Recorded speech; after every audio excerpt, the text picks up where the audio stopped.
Eh bien, bonjour à tous.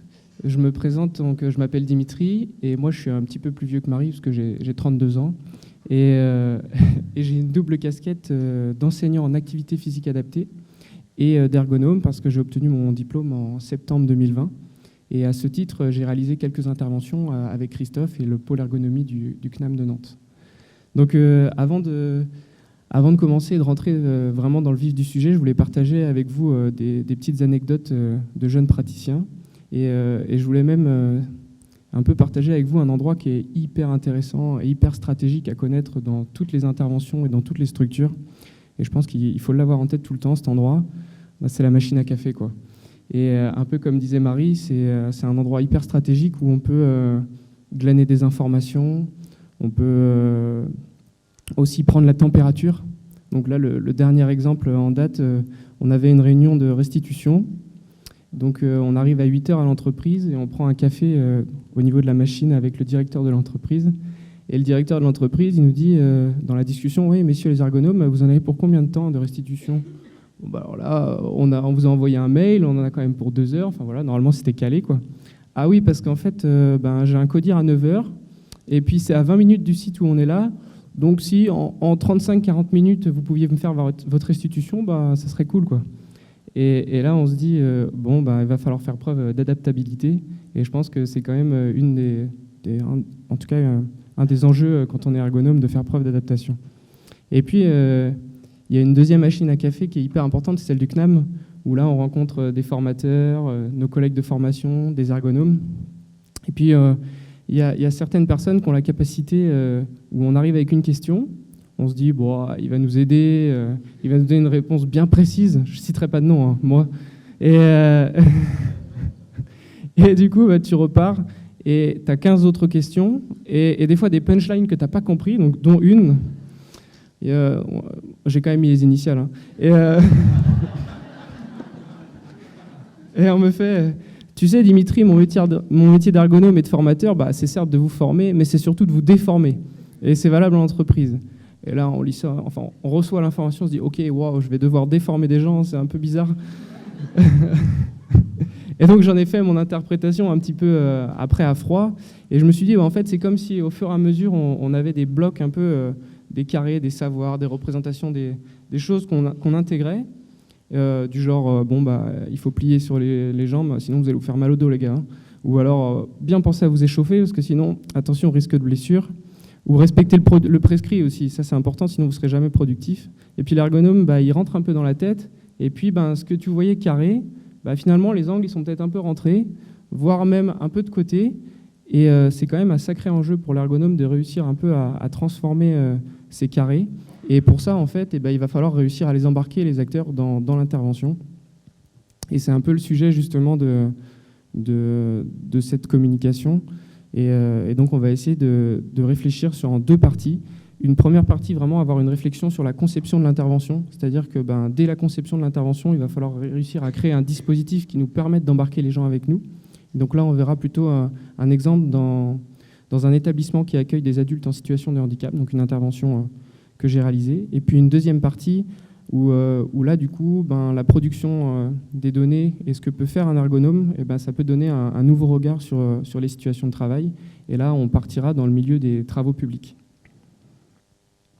Donc, comme je vous le disais, cette première partie a la vocation à avoir une réflexion, en tout cas, c'est ma réflexion sur la conception de l'intervention.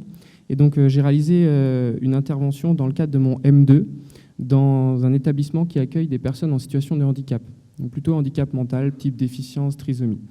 Et cette structure, on va l'appeler là, le pôle handicap. Et ce pôle, il est constitué de 3 entités qui accueillent 69 résidents, donc un foyer de vie, un foyer d'accueil médicalisé et une unité pour personnes handicapées âgées. Il est composé de 55 salariés et l'objectif des salariés, c'est d'accompagner en continu les résidents, tout en respectant un cadre légal, notamment la loi du 2 janvier 2002, où on doit prendre en compte les attentes et les besoins des résidents pour pouvoir leur proposer un accompagnement vraiment adapté. Et on m'avait fait la demande suivante. Il était question d'aller observer et collecter des données en vue d'une analyse approfondie en termes de santé au travail. Et puis on me demandait d'identifier et cibler des situations de travail pour lesquelles il serait peut-être intéressant d'envisager des axes de travail. Ok, donc là, on reçoit la demande et on se dit, bon, bah, elle est quand même un peu floue, cette demande aussi, un peu comme Marie. Et j'ai un périmètre qui est mal défini. Est-ce que je dois faire sur tout le pôle? Est-ce que je dois aller voir une unité, une entité? Je ne sais pas. Il n'y avait pas forcément non plus de problématiques. C'est-à-dire, bah, on ne me parle pas qu'il y a des plaintes, des douleurs, des maladies professionnelles. Et puis, il n'y avait pas non plus de projet. C'est-à-dire, bah, on n'était pas non plus dans une restructuration d'un espace de travail ou ce genre de choses. Et donc là, on a un super outil dans notre démarche. Donc, on fait l'analyse stratégique de la demande, on vient faire des entretiens, collecter des indicateurs, essayer de comprendre des éléments du prescrit. Et donc, c'est parti, ben, on se lance, quoi. Et donc, le premier tableau de bord que j'ouvre, eh bien, c'était le nombre de démissions.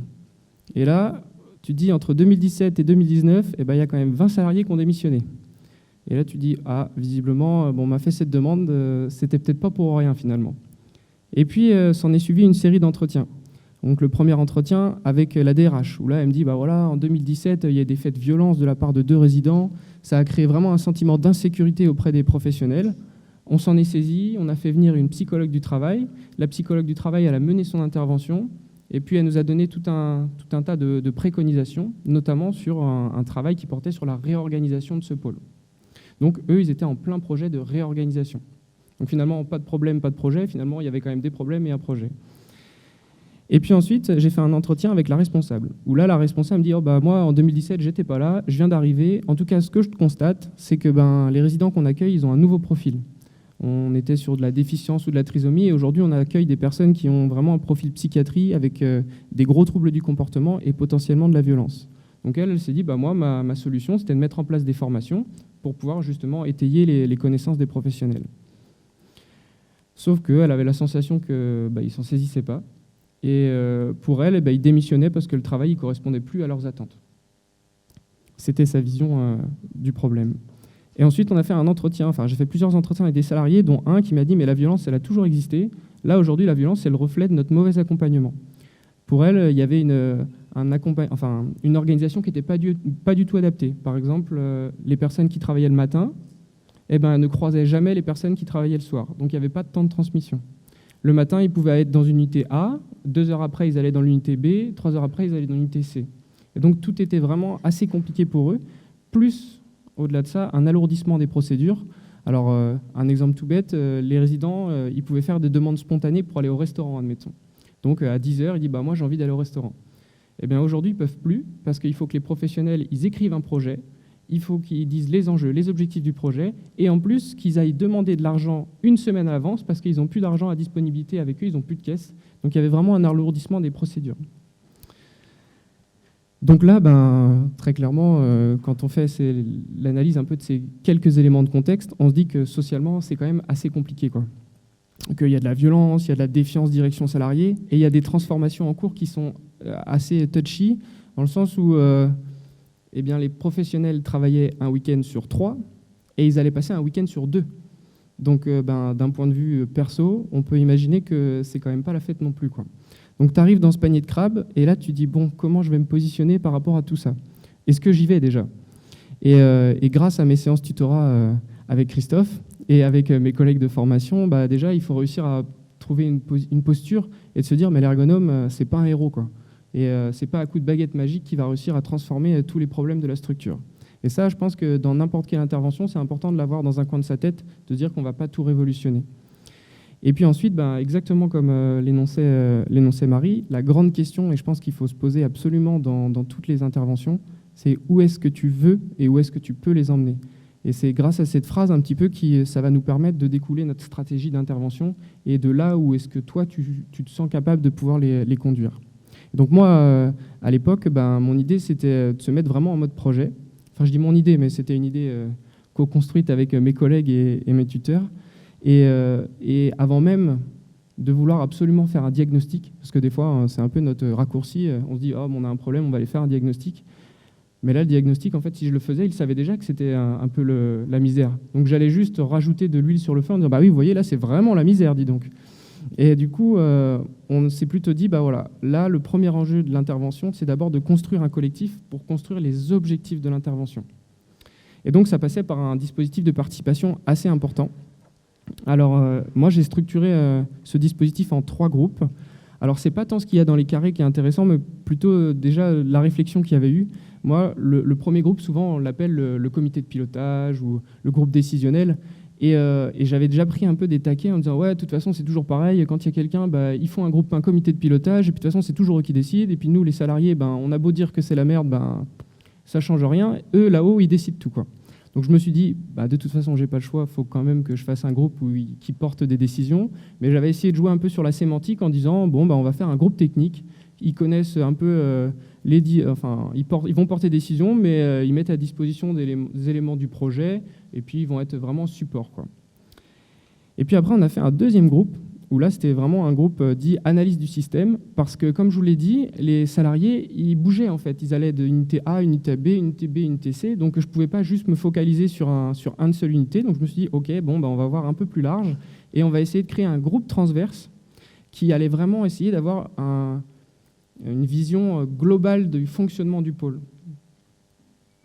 Et puis, au fur et à mesure, il y a des groupes de travail qui se sont créés aussi. Et là, l'intérêt, c'était à la fois d'intégrer des salariés qui ne faisaient pas partie des groupes analyse. Donc, j'essayais de suivre des personnes, notamment pendant les observations, qui ne faisaient pas partie de ces groupes, pour pouvoir les inclure d'une certaine manière dans la démarche et pour pouvoir aussi valider, collecter des données. Donc ça, c'était mon dispositif de participation. C'est bien beau tout ça, mais maintenant, il faut réussir à le mettre en musique, quoi. C'est-à-dire, OK, on veut que tout ce monde-là y participe, mais comment j'articule tous ces groupes ? Et donc là, assez classiquement, il y a une méthodologie en mode un peu projet avec des phases. Donc la première phase, la phase de cadrage, donc l'analyse du contexte, la proposition d'intervention. Et ce qui est intéressant, c'est à partir de cette phase 2. Et cette phase 2, en fait, que j'ai nommée diagnostic, mais finalement qui s'est révélé être un gros pré-diag, on partait du terrain avec des données issues du terrain qui étaient tout de suite analysées par le groupe analyse. En disant, moi, j'ai été faire une observation ouverte, admettons, j'ai des données, donc à travers des outils méthodologiques, qu'est-ce que vous pouvez m'en dire de ces données ?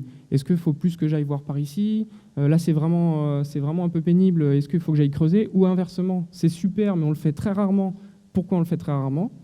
Et ces boucles itératives, en fait, on les a fait 3 fois. Et à la fin de la 3e fois, on a fait donc, notre fameux groupe technique. Et l'objectif, c'était de présenter les orientations, en tout cas de l'action, et de dire, voilà, nous, on a trouvé que ça et ça, ça serait peut-être bien de creuser et d'envisager des axes de transformation. Sauf qu'il y a une phase, et pour le coup, elle est hyper importante, c'est la décision des axes de travail. C'est-à-dire qu'on ne peut pas passer il y a ça et ça qui ne va pas, à directement transformation. Il va falloir faire une phase intermédiaire où on peut se dire, moi je décide, en tout cas collectivement, on décide avec les décideurs de dire, ça c'est possible, ça on a les moyens de le faire, vous pouvez creuser là-dessus. Et donc cette décision des axes de travail, elle a été à nouveau emmené au groupe analyse, on a recreusé pour bien parfaire le diagnostic, pour ensuite aller vers une dernière phase de mise en place des transformations. Et là, là où je suis un peu content de l'intervention, il faut être satisfait de ce qu'on fait, c'est que le groupe analyse 6 et 7, en fait, ils se sont transformés en groupe mixte. C'est-à-dire que des personnes du groupe technique, donc des décideurs, des managers, sont venus avec le groupe analyse pour travailler justement sur la mise en place des transformations. Donc ça, c'est quand même sacrément, en tout cas, c'est une belle victoire dans l'intervention. Donc pour conclure sur cette première partie, donc l'ergonomie, elle prône vraiment une démarche participative. On voit pas. Ouais, si. Elle prône une démarche participative justement parce que nous, on a envie que ce soit les acteurs qui résolvent les problèmes et qui construisent les solutions ensemble.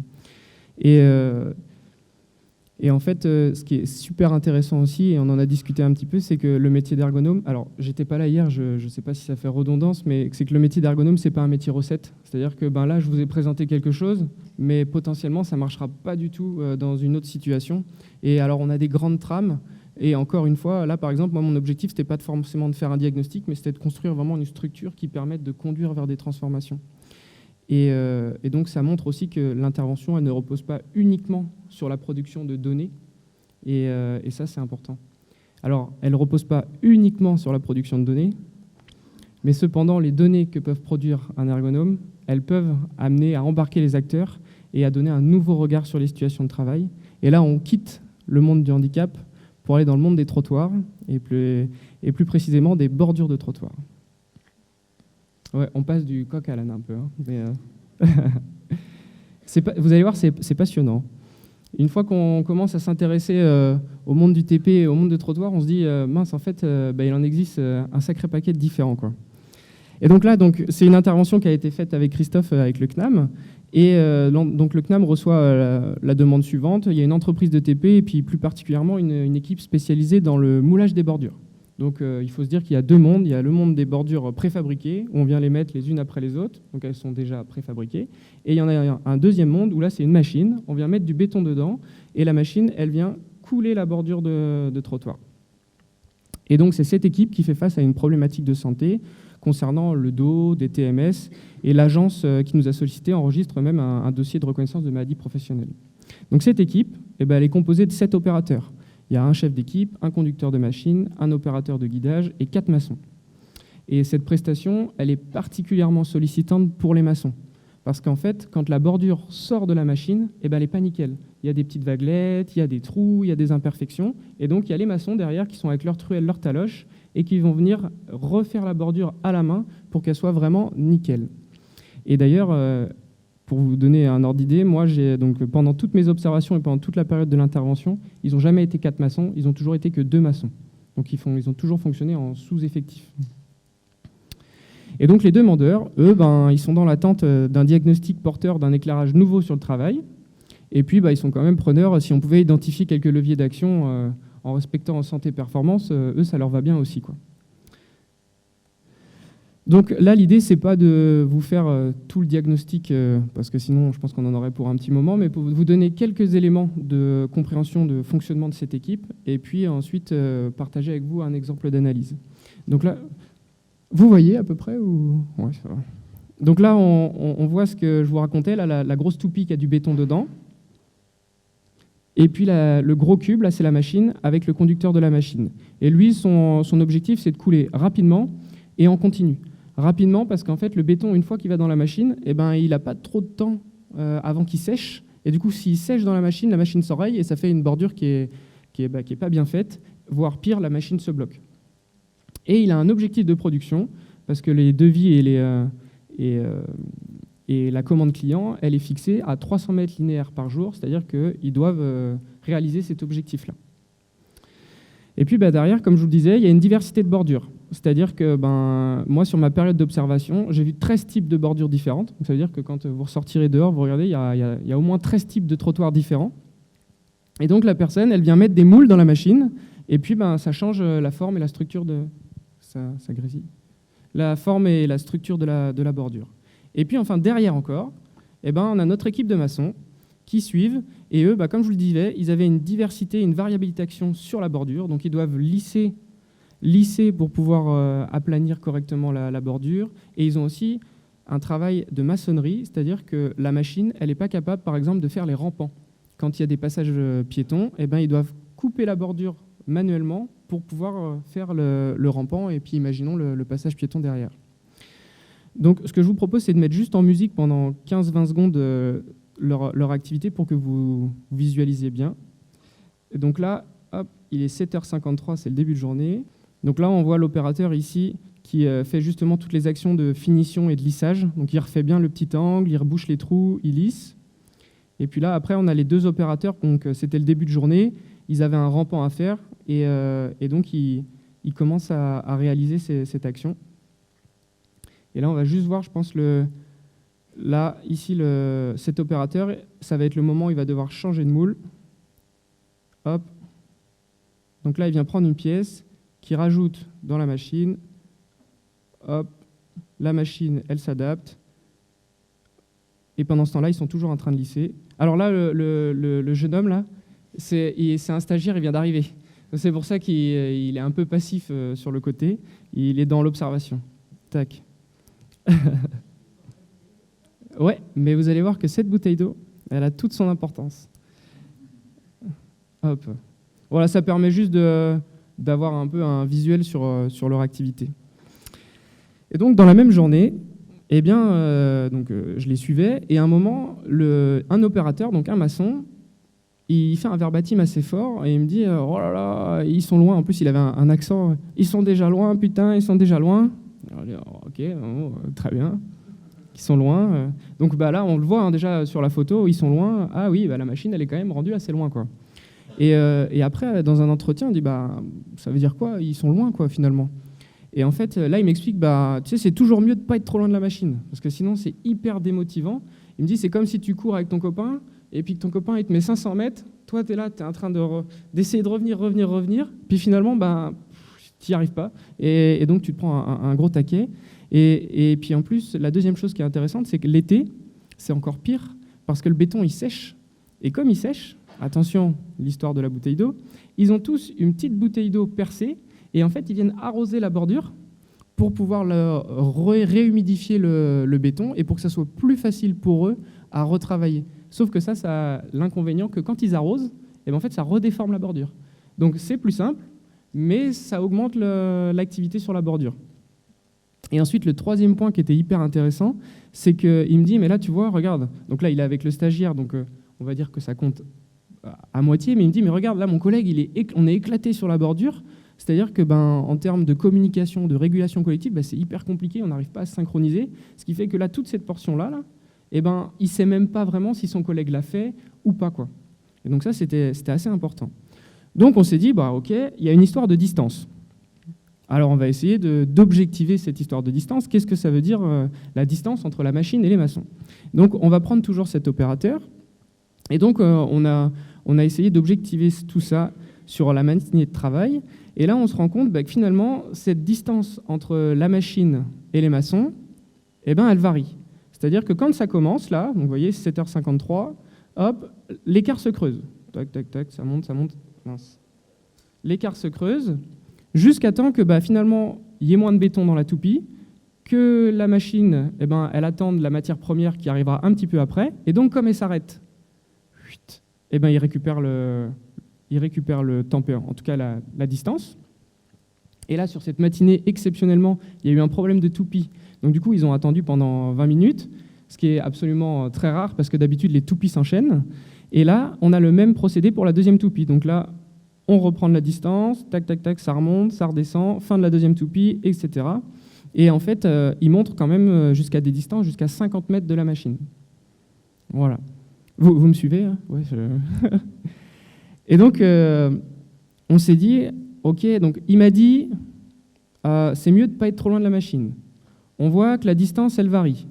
Donc ça veut dire que potentiellement, il y a une zone où ça serait bien qu'il s'y trouve, quoi. Une zone qui soit idéale pour lui pour travailler, qu'il voit ses collègues, qu'il puisse bien lisser, qu'il n'ait pas besoin de réhumidifier la bordure. Donc, à travers un groupe de travail avec les maçons, j'ai fabriqué une petite maquette. Alors c'était avec des images Google Maps, et donc c'était toute la rue avec la bordure de trottoir qu'ils avaient coulée. Et donc, on avait symbolisé toutes les distances. Là, je ne sais pas si vous voyez vraiment enfin, il y a des petits jetons verts qui représentent tous les 10 mètres.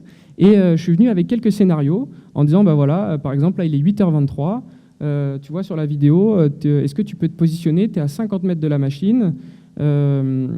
Regarde bien ce qui s'est passé. Est-ce que tu te sens à l'aise pour lisser? Est-ce qu'il est bien ton travail? Enfin, tout un travail un peu d'autoconfrontation qui nous permettait à la fin de trouver une zone idéale de lissage. En me disant, là, tu vois, je suis à 30 mètres, je préférerais être à 10. Donc, hop, il décalait son jeton. Il se disait, là, ici, c'est la zone que j'aimerais bien être. Parce qu'en fait, trop proche, il se marche dessus. Et le béton, en plus, il est tellement mou que c'est pas plus facile à travailler. Et trop loin, c'est ce qu'on a vu, c'est encore plus compliqué. Et donc, à la fin de toutes ces simulations avec les maçons, on a réussi à définir une zone idéale de travail. Et cette zone idéale de travail, elle correspond entre 10 et 20 mètres de la machine. Alors, on reprend notre petit graphique. Et donc, on avait mis un fond rouge parce que peu importe où on se trouve sur les actions qu'on fait sur la bordure, c'est toujours difficile. C'est-à-dire qu'on va toujours être penché, il va toujours y avoir des sollicitations mécaniques. Ça n'enlève pas la pénibilité de l'action. Mais par contre, il y a une zone, et c'est cette zone verte. Et là, à chaque fois qu'il s'y trouve, il est quand même à l'aise. Il dit, c'est là où moi j'en bave le moins, et c'est là où je suis vraiment bien dans mon activité. Et donc, forcément, on se dit combien de temps il a passé dans cette zone? Et plutôt, combien de temps il a passé au-dessus de la zone? Et en fait, sur la matinée, on se rend compte qu'il a passé 33% de son temps, donc un tiers de sa matinée, au-dessus de cette zone, donc c'est-à-dire loin à cravacher derrière et avoir des actions qui sont plus difficiles. Et donc ça, ces données, elles ont été présentées pendant un groupe de travail, et notamment avec les décideurs. Et là où c'était intéressant, c'est qu'eux, ils n'avaient jamais visualisé le problème de cette façon. Pour eux, ils avaient une vision très biomécanique. Ce qui fait mal, c'est d'être penché en deux. Sauf que la bordure, fatalement, elle sera toujours à 25 cm du sol et on ne pourra pas la mettre à hauteur. Et donc, ça a donné naissance à 3 pistes de réflexion, donc, qui ont été étayées par vraiment d'autres analyses. Hein. Mais une première piste de réflexion sur la qualité attendue, c'est-à-dire que est-ce que tous les maçons, le chef d'équipe, les gens dans le bureau ont la même vision de ce que c'est qu'une belle bordure? Parce qu'au cas où, s'ils sont en train de lisser tous les trous, en train de reboucher tous les trous, alors que finalement, il n'y a peut-être pas besoin de reboucher tous les trous. Voilà, donc un gros travail sur la qualité attendue, qu'on a exploité hein, d'ailleurs, cet axe de travail. Ensuite, le deuxième axe de travail, c'était la construction des devis. C'est-à-dire que eux, c'est 300 mètres linéaires par jour, donc que ça soit dans un parking, en une grande ligne droite où il n'y a jamais de maçonnerie à faire, ou alors que ça soit dans un centre-ville historique où il y a des bateaux tous les 10 mètres, eh ben, c'est peut-être pas la même chose, 300 mètres linéaires par jour. Et enfin, le dernier point, c'était de se dire, on voit que les maçons, eux, ils cravachent derrière, ils n'ont pas trop leur mot à dire, pardon. Est-ce que ça serait peut-être intéressant de se dire, je sais pas moi, un espèce de chef des maçons qui puisse se dire, les gars, là, nous, on met notre droit de veto, on est à 50 mètres, on est complètement à la rue, stop, on stoppe tout, on rattrape pour pouvoir justement essayer d'être un maximum dans la zone idéale de travail. Et donc, j'avoue que quand on a réussi à embarquer les acteurs avec nous, à définir ces 3 pistes de réflexion qui sont d'un point de vue pas trop biomécanique, là, on peut dire que je me suis senti ergonome.